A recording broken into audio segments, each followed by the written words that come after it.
Hello and welcome to episode 136 of the How to Survive podcast. What's a word for something that you do every week with seemingly decreasing meaning every time? Podcast. Yes, exactly.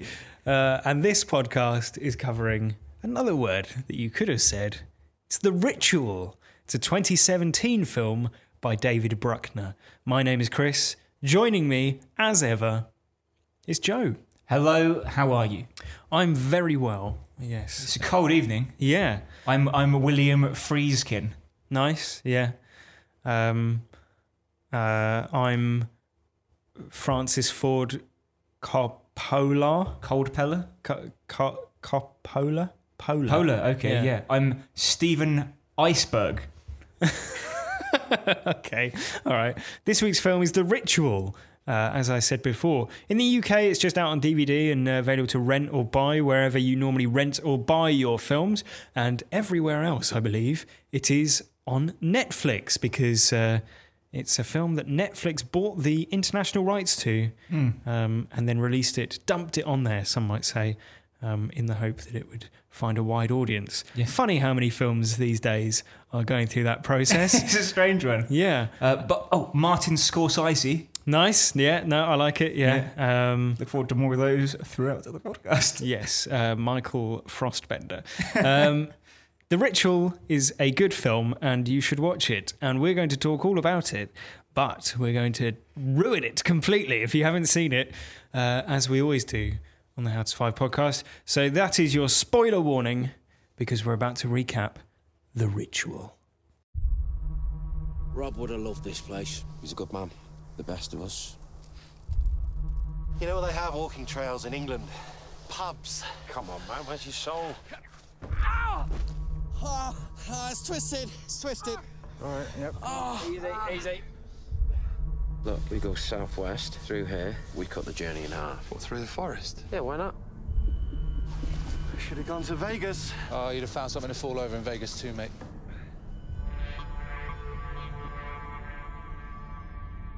Now, is it me, or is it really quiet in here?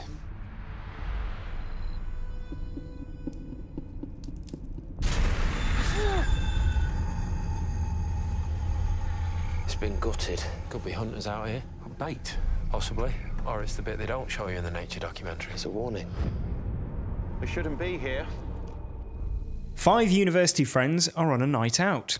2 of the friends, Rob and Luke, go into a corner shop at Luke's behest, unaware that the shop is being robbed. As Luke hides, the thieves threaten Rob with a machete, forcing him to hand over his phone and his wallet. When he refuses to hand over his wedding ring, the 2 thieves murder him as Luke watches on. Yeah, great opening to a film. It's only up from here. I know what you're getting at. What? You think that's the scariest bit of the film, which it is. 6 months later, sort of. 6 months later, Luke and the 3 other friends from that fateful night, Dom, Hutch and Phil... They were planning a getaway on that night. That's why they were together. Yes. They set out to walk the King's Trail, which is a walking route that straddles the border between Sweden and Norway. Dom falls and injures his knee, so the group decide to take a shortcut through a forest. Surely nothing can go wrong. Shortly afterwards, they discover an elk gutted and left hanging in a tree, but continue on to a desolate cabin. In the cabin's attic, they find an effigy of a headless figure with antlers for hands, which understandably unnerves them, but due to severe weather, they resolve to stay the night. What could go wrong? What could go wrong? During the night, Luke is plagued by dreams in which the corner shop's shelves appear in the forest along with the thieves themselves, and wakes to find himself outside the cabin with a series of strange puncture wounds in his chest. Hearing screaming back inside, he finds pandemonium. Hutch has had a nightmare so severe that he's soiled himself. Dom is similarly terrified, and Phil wakes to find himself naked and entranced, praying to the effigy in the attic. We've all been there. Yeah. The group, in a very British manner, decide to avoid discussion of these events as much as possible and find their way out of the woods as quickly as they can. The next day, the group continues through the forest with no sign of their destination. Tempers fray, and Dom intimates that he blames Luke's cowardice for Rob's death. Luke heads to the top of a hill and while there sees a gigantic figure moving between the trees. The group continues onwards and finds a trail which they decide to follow, eventually setting camp in the woods. That night, following more harrowing dreams, Luke awakes to find Phil inconsolable, having seen the monster take Hutch. The group give chase, but are unable to find him until the following day, where they find his body impaled high in a tree, gutted like the elk they found earlier. Gutted! Yeah. The group buries Hutch and continues on. Luke sees a village in the distance, but when he returns to the group, Phil is taken by the monster and killed. Luke and Dom stumble back to a cabin they saw earlier, where they are knocked unconscious by a group of assailants. It's all going wrong. The pair wake tied up in a cabin. The inhabitants of the cabin, members of a kind of pagan cult, check Luke's chest and, seeing his wound from earlier, give him water. Seeing that Dom has no such marking, they take him outside and torture him. One of his captors, who has matching puncture wounds on her chest, tells Luke that the monster is a Jotun, a bastard of the Nordic god Loki, and that he grants the group unending life in exchange for their worship and the occasional human sacrifice. Accordingly, Dom is tied to a stake outside the cabin and that night taken and killed by the Jotun. Luke manages to slip the rope from one of his wrists by snapping his thumb and escapes his cell. Upstairs, he finds dozens of ancient members of the group who, despite being alive, are now immobile, desiccated corpses. They're like the baby at in Razorhead, but like old people instead. Yeah, or like a there's a skeleton that like falls out of a wall in one of the or like think of this at the end of The Last Crusade, when the guy ages like 1,000 years in a second. Yes. Yeah, it's a bit like that. But they're still alive. He sets fire to the corpses with a flaming torch and escapes as the Jotun returns, angered by the fire, to kill some of the pagans. Luke escapes into the woods, but the Jotun soon catches up, forcing him onto his knees to worship it. Luke manages to attack the creature with an axe and runs to the tree line, escaping the forest to where the monster cannot follow.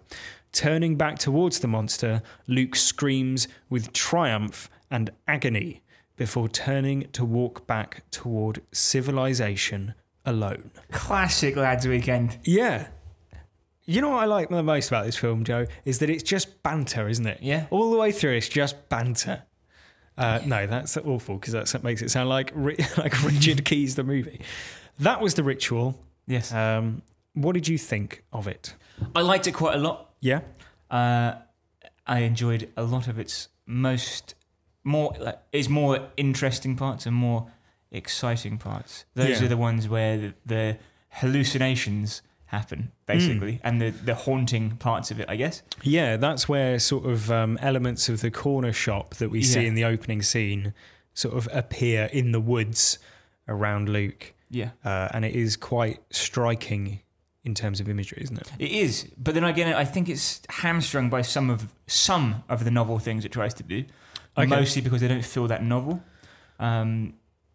Do go on. It evokes other classic British horrors like The Wicker Man in scenes towards the end. Yeah, definitely. But I felt it was probably more like The Descent in terms of tone and change of direction in the third act. Yes, yeah. In both cases, the movie sets out to be much scarier than it eventually turns out. I think because of the revelation of what's really happening. Yeah, I can sort of see that. I guess it depends on your mileage, as ever, doesn't it? Yes. Like, do you find elk god monsters scary? Well, not in as such, no. And I think, as ever, the monster becomes slightly less scary the more that you see of it. But that said, I think it is a pretty creative and interesting monster in terms of its design. Okay. The sort of antlers for hands. Yeah, that's and a bit weird. it's like a horse body, and then the neck is like the torso of a man. Yeah, it's weird. And it's pretty.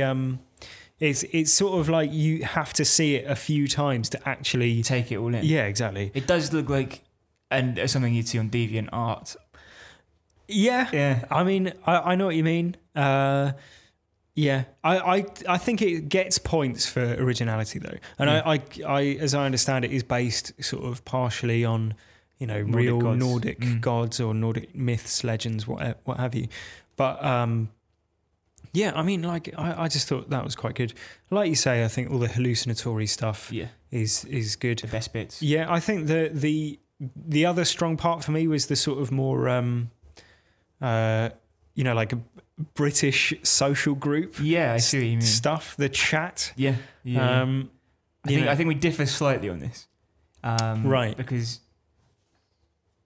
I mean the chatty laddie banter, so to speak, feels like. I mean that's like it's not quite. It's not like In-Betweeners. No, it does at times feel like The Office or The In-Betweeners. I think The Office is more The Office than The In-Betweeners. It's like very much men in their sort of British men in their 30s, right? Yeah, who have spent 25 years insulting each other. Yeah, it does. It gives it an air of authenticity, but it also makes it feel like The Office, which does the job better in a way.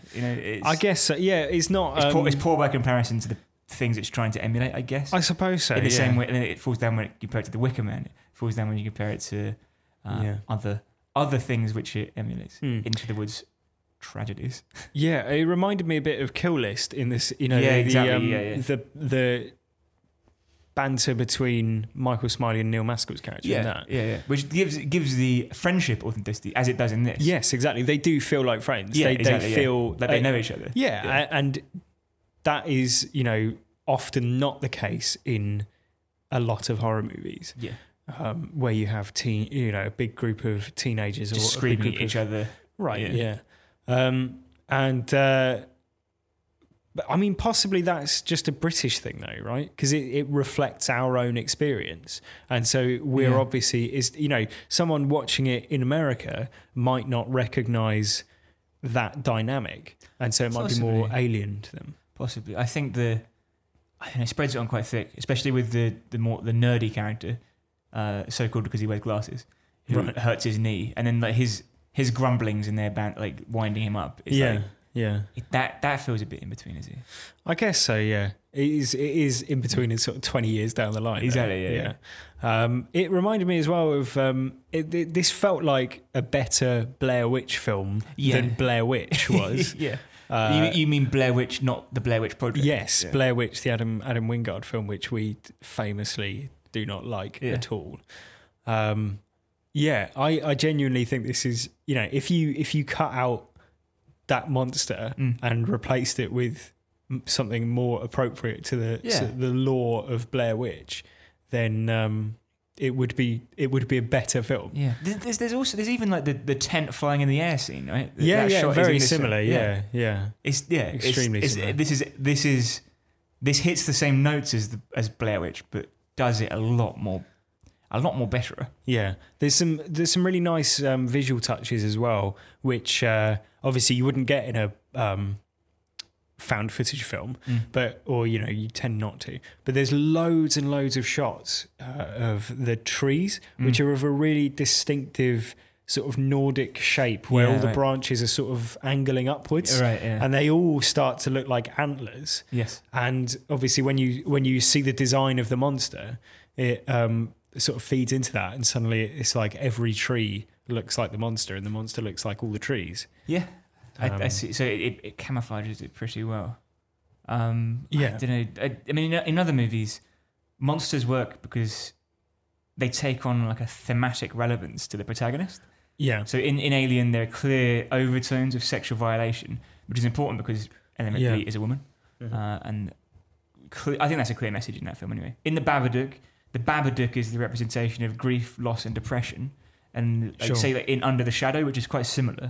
It's the haunted chadar is a representation of like the suffocating nature of the religious state of Iran for the women who live there. And even in It Follows, which we really loved when we covered that second episode of the whole series. The monster in that is a kind of a representation of the anxieties that come from like losing your virginity, having sex for the first time, growing up generally. And there was an amazing opportunity in the ritual for the monster to be like a representation of Luke's guilt for like not stepping in and saving his friend. Which would have allowed it to come full circle in terms of that, and like give him some closure if he faced it or anything like that.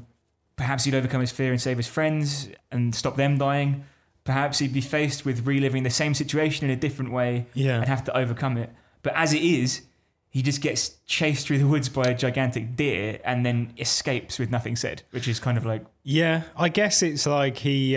there's obviously supposed to be a sort of evocation of him hiding in the shop at the point in which he's like facing off against the monster, and how he's, you know, he's taking this decision to fight rather than just to hide or run away. It's not quite there, if you know what I mean. No, I know what you mean. I think the scarier things were when he was actually transplanted into the shop in hallucination form. Yes, I agree. And I think that the film almost suggests it's going to go a different way than it does. Like it's obviously leading you down the path that it might be psychological. Yeah. And like maybe he's doing some of the things, or, you know, or like he's going to wind up being violent, or, you know, like you say, it's going to somehow be a manifestation of his own guilt or grief. Yeah. I mean, I'm on the record saying that I always find it far more satisfying when there's ambiguity and a high chance that it's all in their head. Yeah. Yeah. And I think the film does become slightly less interesting when that ambiguity goes. It is a mastodon moose after all. Yeah, and I think that, like I said, I think the monster design is interesting and pretty unique. Does have that CGI issue of like a sort of feels a bit weightless on screen. I don't know why they couldn't get a real Jotun in to shoot those scenes. But it's a bit of a shame. It's a bit Doctor Who, isn't it? Yeah, and of course, much scarier than the monster, as we alluded to earlier, is the fact that his friend gets murdered in a corner shop at the start of the film for no reason. Now, in your opinion, is that much scarier than a monster? Definitely, yeah. Because those are the things I think about all the time. Like, I would hate to be mugged, obviously. Yeah. I don't worry about a mastodon attacking me. No. I do worry about... That's what the mastodon preys on. Exactly. It's one of the most impactful openings to a movie I've seen in a long time, right? Yeah, yeah. It sets an amazing tone for the film because, like, the senseless slaughter of your best friend while you, like, look on helplessly is upsetting and gut-churning and, like... Yeah. It's nauseating, right? Yeah. And it's not just helplessly, it's like... helplessly, but also you could do something. Yeah. And he's clearly on the verge of doing something because he's like gripping a bottle to club them with. But it's like the moment passes and his friend's dead. And like violently and senselessly dead. It is chilling. Yeah. Definitely. And there's emotional weight to it as well, because even like the 5-minute scene before that, they're like they're talking about where to go on holiday, and they're like, you will go to Ibiza because you like lads holidays. Yeah. And it's like they are friends. Yeah, like the opening line of the film is basically Luke arriving back with some beers. Yeah. And the fat one of the group goes, "Oh, did you get the crisps?" And he goes, "No, apparently you're banned from having crisps, mate. You're not allowed." That's good. Yeah. Like immediately it puts you in a position where you're like, I get the dynamic within this group. There's another line when the scene where Hutch dies, and they're all like, "Oh my god, I can't believe he's dead!" And then someone says, "He's got 3 kids," and you're like, you don't normally get that aspect in horror movies. No. Like they have unseen families who are going to suffer the consequences of this. Yeah, and you do. I'd say there's a better, like a higher bar of sort of relationship believability in this film. I think part of that is due to there's like a superior level of acting throughout this film as well. Right, yeah. Like the scene where they find Hutch's body, that does feel like they're looking at the body of like a long-term friend. Yeah. Like they're all in various stages of like being sick or like just like screaming in anguish and horror and like fear, because it's like now they can't pretend that like they're just lost in the woods. Like they have to face up to the fact that they're fucked. Yeah, pretty nasty shit. Yeah, it's good. It's a good film. Yes. So it's that time of the show, Joe. Yep. It always comes back to this point. Yes. Every week. This is our ritual. This is our ritual. Very good. This keeps us indefinitely alive in decaying bodies. Yeah. Indefinitely alive in podcast form. Yes. So how would you survive the ritual? Well, the first one you're going to say is mealy-mouthed, because that's a common complaint that you make about my survival tips. Okay. But here it is. Just give them the wedding ring. Yeah, no, I've got that down as well. Yeah. Like, yes, and it's very sweet that you don't want to give up your wedding ring. Yeah. But they take it off him anyway when he's dead. Exactly, yeah. And they're going to take it, so you may as well just make it easy for yourself. Yeah. You can buy another wedding ring. Yeah.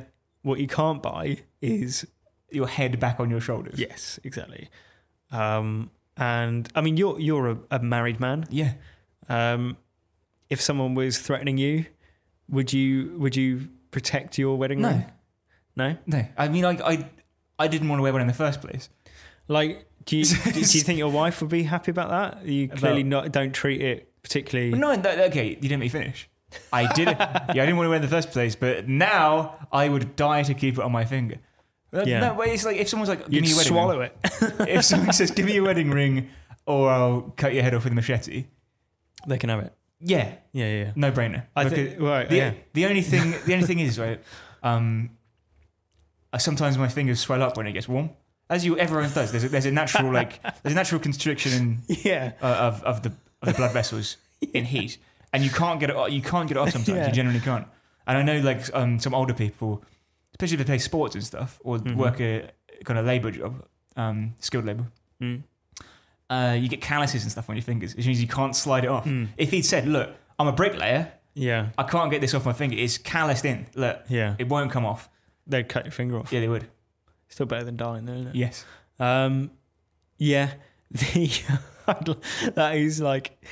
would be an ending to a particularly disturbing episode of Curb Your Enthusiasm, where the B plot of the episode will have resulted in Larry's hands swelling up, and then he gets mugged, and he can't get the wedding ring off.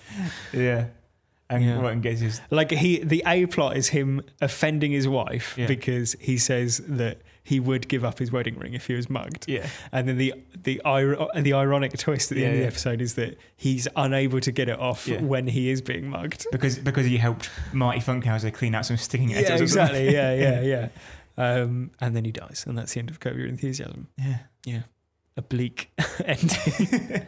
But I mean, like in my version of this same point, I said, don't get so sentimentally attached to items. Sentimentality is never a useful thing in horror movies. No, when you're trying to survive, sentimentality is the enemy of survival, for certain.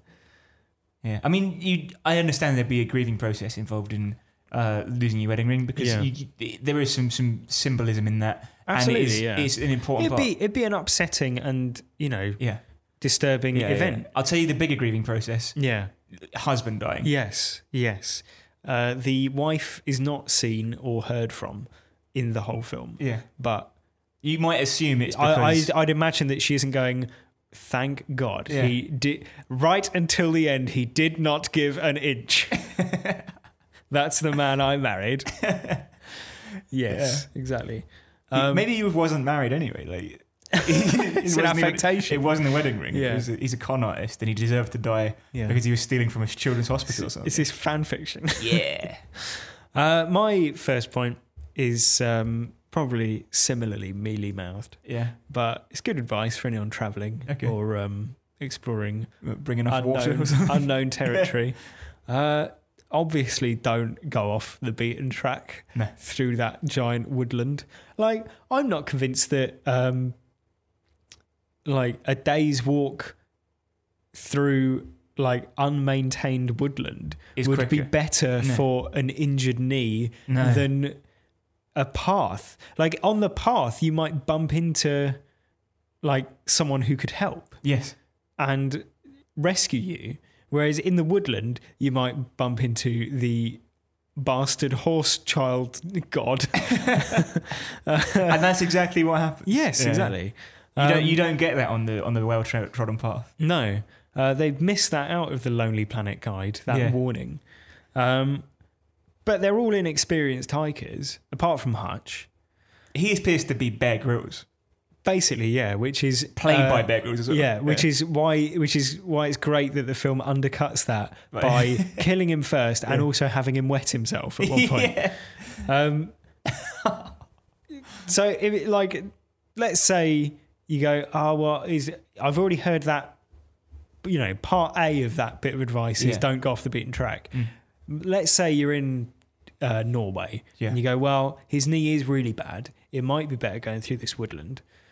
You enter the woodland, you see an elk strung up like 30 feet high in a tree with its guts ripped out. That's when you turn back, isn't it? That's when you That's when you go, you know what? I'll take my chances on my knee. You say Norway, I'm going in there. Yeah. Absolutely. You'd say Sweden want to go through there. Absolutely. Yeah. Absolutely. Yeah.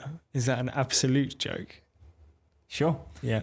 Great. Don't go through the big scary wood. Don't go through the big scary wood when you see a giant elk that's been mutilated. It's counterproductive. Yes. Last year we went for a walk. You remember through the countryside? Yeah. We took a wrong turn. We did. We ended up in the woods. Yeah. It was difficult and painful. Yes. We got cut to shreds on thorns and stuff. Yeah, and we ended up in what I can only describe as the English version of that neighbourhood from Get Out. Basically, yeah. Yeah. Yeah, we did. We were in Virginia Water in Surrey. If anyone's familiar with the area, it's Millionaires Row. Yeah, it basically is, isn't it? I mean, it must be footballers and Tory politicians. We were looking for a park. Yeah. And we ended up there. Yeah. That's good. That is the equivalent of looking for a hospital and ending up being eaten by a moose. Yeah. If your garden can be mistaken for one of London's lovely commons, then you must be doing all right. Yeah. Yeah. Yeah, you must host a movie survival podcast. Yeah, exactly. Yeah.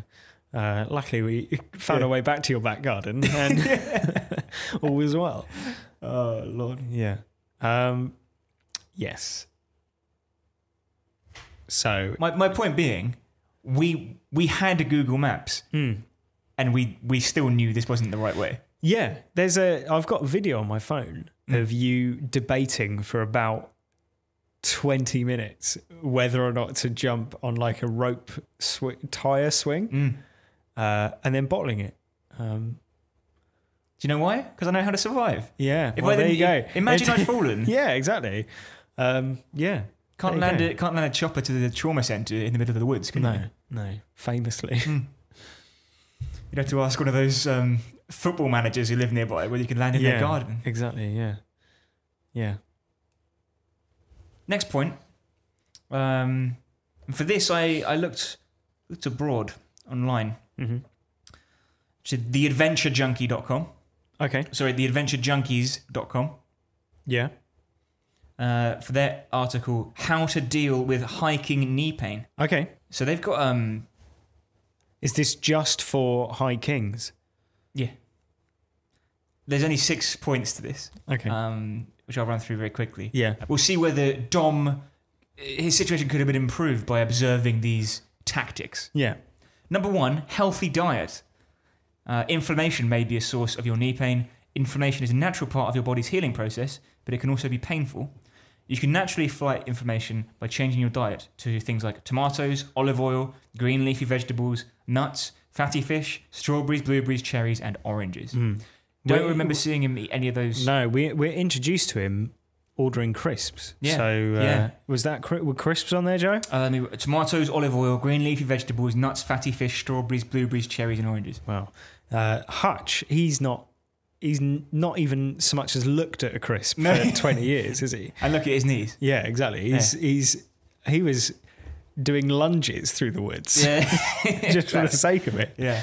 Number 2, knee pain exercises. Yeah. Sure, you're in pain, but according to WebMD, exercise is still one of the best things you can do for your knees. Okay, so walk it off. Walk it off. Basically, exercise strengthens your muscles and keeps your joints flexible. There's a story I heard about a Sunday League footballer, if any international listeners are listening. Soccer, Sunday League football or Sunday League soccer is just basically...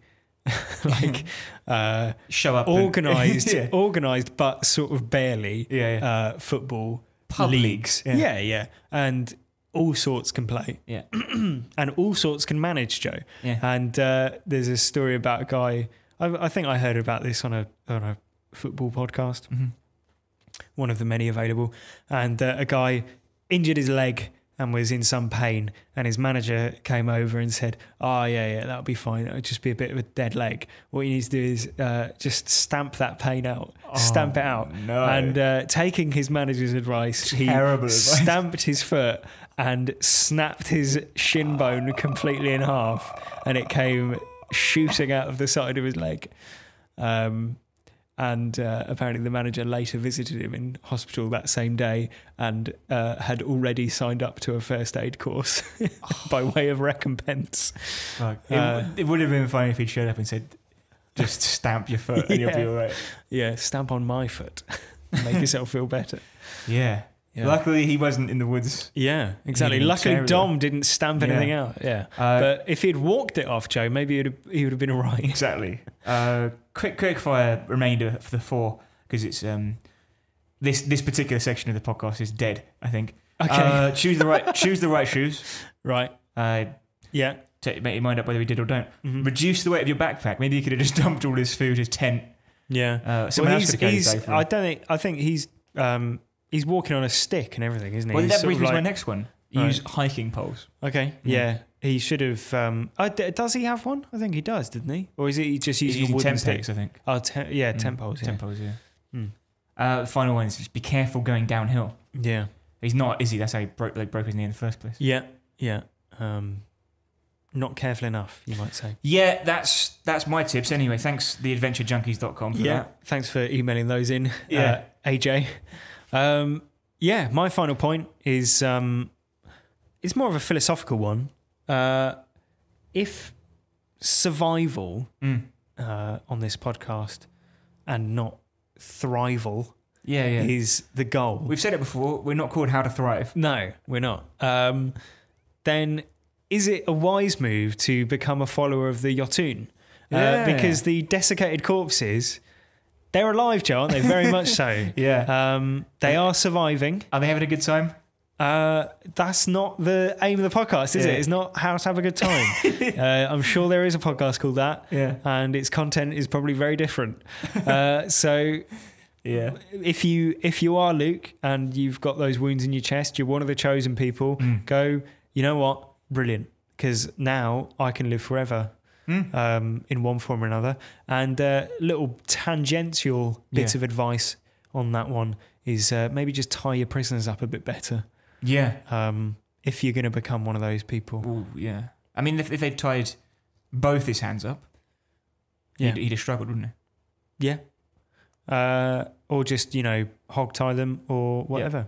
Just use metal chains. Restrain them completely. Nasty shit. Yes. Yeah. Break their arms. Yeah. They've got time to heal, haven't they, if they're the chosen ones. So on that sobering note, That's this week's piece of advice. Torture of Break prisoners. your prisoners' arms. Thank you very much for listening. That was episode 136 of the How to Survive podcast. The film was The Ritual. Next week, Joe, we're covering a film which coincidentally is another film that has been picked up by Netflix for wider distribution, and that is Alex Garland's Annihilation. Yes. The adaptation of the Jeff Vandermeer novel, starring Natalie Portman and Oscar Isaac. Yes. Among others. Yes, and if you're in the UK or anywhere other than America, Annihilation is available to stream on Netflix. If you're in the US, I believe it is still in theatres. If not, I'm sure it will be on Netflix before too long. Yes, or it will be. I'm absolutely certain. Yeah. And if you'd like to get in touch in the meantime, the email address is howtosurviveshow@gmail.com and the Twitter is @howtosurvivepod. Joe, I think you've got some people who have written in. Yeah, I'll just open the mailbag, Chris. Yeah. Just pull any old letter out. Here we go. We're going back. We've struggled to keep up in the last few months. Yeah. So Well, it's because you insist on handwriting to every single person absolutely, who writes. So if you've written in the last few weeks, months, the real reason it's taken us a while to get to them is because our YouTube videos have been doing very well. Yeah. Very well indeed. They've been getting a lot of views. They've been getting a lot of subscribers. If you haven't subscribed yet, go over to youtube.com/howtosurvivepod, where you can do just that. The problem is, I'm the guy who monitors the email account. Yeah. And the email account, every time someone subscribes or makes a comment or likes anything, I get an email. Yeah. And we've had 150,000 views on one video alone. Yeah. Something like 4,000 subscribers, which means that I have to filter through a lot of just notification emails in order to find the emails from the listeners. Yes. But I have done it, I think. If I've missed yours, please resend it. Yeah, or get in touch on Twitter or something. Yeah. But make sure your subject line isn't new subscriber on YouTube, or I might miss it. But here's some of the emails I found. Okay. This is from Matthew. Okay. Hello, Matthew. He says, "Hi guys, I'm Matthew." Hi. He says, "I very recently stumbled across your YouTube channel. Good. Through your Saw video. And I'm very much enjoying all of the content on there as a whole. Yeah. I've been cramming as many podcasts into my daily routine as possible since finding you guys, and it's just as awesome every time I listen to a new podcast. So thank you for that." Thanks very much. You are welcome. "I have a suggestion for a movie you could do a review about. However, I'm new to doing this type of thing, as you guys are the first YouTubers, podcasters, content creators that I've personally emailed regarding suggestions." Well, I'm very glad you did, Matthew. Yeah. Happy to have been your first. "And I'm not entirely sure how you manage requests, but regardless, I think 30 Days of Night would be a fantastic movie for you guys to review." Do you know what? I suggested we did 30 Days of Night way back when we were doing vampire films. And your counter proposal, which we ended up doing, was From Dusk Till Dawn. Thanks for that, Joe. Matt goes on. "I feel it would be really good to go in depth to try to survive in this type of scenario. I hope this email does in fact reach you guys, and I hope you guys take this into consideration. As I said, I'm new to your channel, and not even sure you still upload these types of things regularly anymore, as your last podcast was released in June 2017. Ha ha.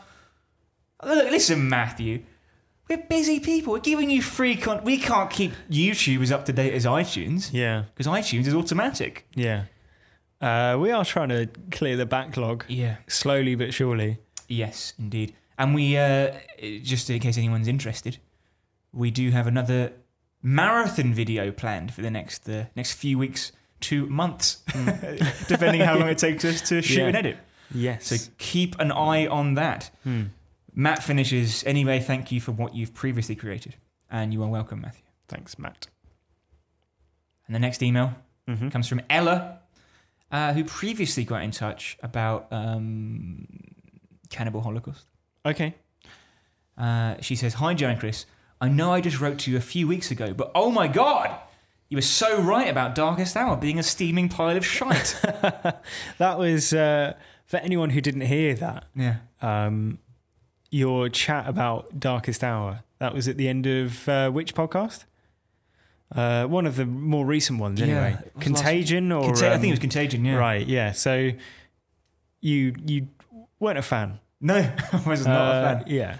I thought I was alone in this opinion, perhaps due to a tactful conspiracy of silence about Gary Oldman's Oscar-winning performance being attached to such a turd of a film. The bit on the tube was so toe-curlingly awful that I went to the loo just to escape. I did not enjoy the endless scenes of old men with speech impediments shouting at each other, or the portrayal of Churchill as a twinkle-eyed curmudgeon. Like you, I consider actors using rubber makeup and fat suits a bit of a cheat. It's a shortcut to historical authenticity, which doesn't necessarily translate to character depth. Yeah. Anyway, enough moaning. Thank you for doing Contagion. I look forward to hearing your thoughts next week. Love, Ella. Ella, you're welcome. Yeah, thanks very much. That was a very well written and lovely email. Yes, glad to know that you subscribe to the echo chamber of film reviews. Yeah. Perpetuating your own beliefs. But so do we. Yeah, so once again, that email address, if you want to get in touch, is howtosurviveshow@gmail.com. Twitter is @howtosurvivepod. YouTube is youtube.com/howtosurvivepod. If you'd like to leave a review on iTunes, 5 stars is the language of love, and that really helps us find a new audience, a wider audience. Yes. Like the Netflix of podcasts. And just to remind you that next week is, of course, Annihilation. Yes. Looking forward to it. I'll be seeing you there. And I hope I'm seeing you too, Chris. For now, then. Good night. Trying to do that Parkinson. Doesn't really work. I'm leaving this in. Absolutely not. I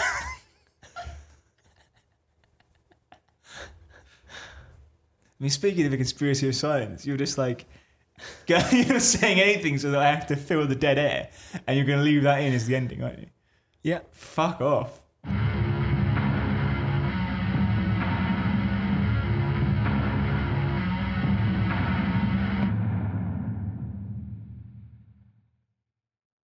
Hello. Hello. So We need to talk about Kevin. yeah. What did you think? What do I think? Yeah. I haven't seen it for about 5 years, but it's very good. Yeah, it's fucking good. It's like probably, and I'm not just saying this, one of the best films I've ever seen from like a filmmaking perspective. Right. It's like beautiful and like Haunting. Oh, it is haunting. It is haunting. Like Tilda Swinton always makes me feel weird knowing that I'm gonna have to watch a movie with her in, because she like. She's an unnerving presence often, isn't she? Like I've never seen someone so convincingly play both like the Archangel Gabriel in Constantine and I mean she's the only person to expect that, but and also the mother of a school shooter. Yeah. It's got range. Yeah. It's pretty harrowing, isn't it? Yeah. The thing that always sticks with me is her eating an omelette and like picking the shell out of her teeth. Yes. Which is parallelized with him biting his nails. Right. In a defiant way. It's fucking like he's a nasty piece of work. Well, as Ezra Miller as Kevin. No, the kid does an even better job, I think. The child version. Oh, of I see. Kevin. Right. Yeah. Just Kevin, the character, is a cunt. Yeah. Yeah. It's good though. I like John C. Reilly. In order to make him look 20 years younger, they just put him in a beanie hat. Yeah. He's not someone you can make look younger. John C. Reilly is really well cast because he's basically out of another film where like none of this is happening. Do you know what I mean? Like he's not aware of any of the horrible stuff that's going on. Yeah. There's a very telling scene where he's like, he's a sweet kid. You need to give him a break. Yeah. It's like, and you're like, no, he's actually the devil. Yeah. And then he buys all the bike locks. And his dad's like Donald Trump in the making. Like slapping him on the back. And he's like, I know what those is going to be used for. Yeah. I think that's what he does amazingly well. Is like, like when he's like practicing, like when she's reading Robin Hood, right? Yeah. That's the first introduction to arrows you get. And he's like fucking like wanking himself off over the idea of people dying in that way. Yeah. It's because it's not mentioned in the film. It's not shown before that point, but I'd seen a still. of him with a bow and arrow. Mm-hmm. And I'm like, well, this is not going to be nice. Mm. Yeah. Kills his little sister as well, doesn't he? Yep, after burning out her eye with bleach. Oh, yeah. Oh, yeah. And killing her hamster in the garbage disposal. Yes. Oh, it's a bleak film. It's so horrible. The colour red is used very effectively. Yeah.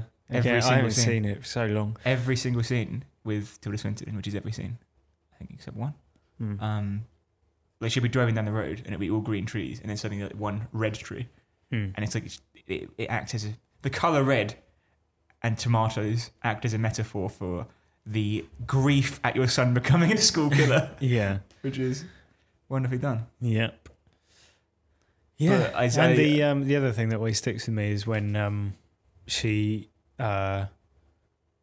eschews the advances of someone and he says, fucking like, hell. Who's going to want you now? Yeah, exactly.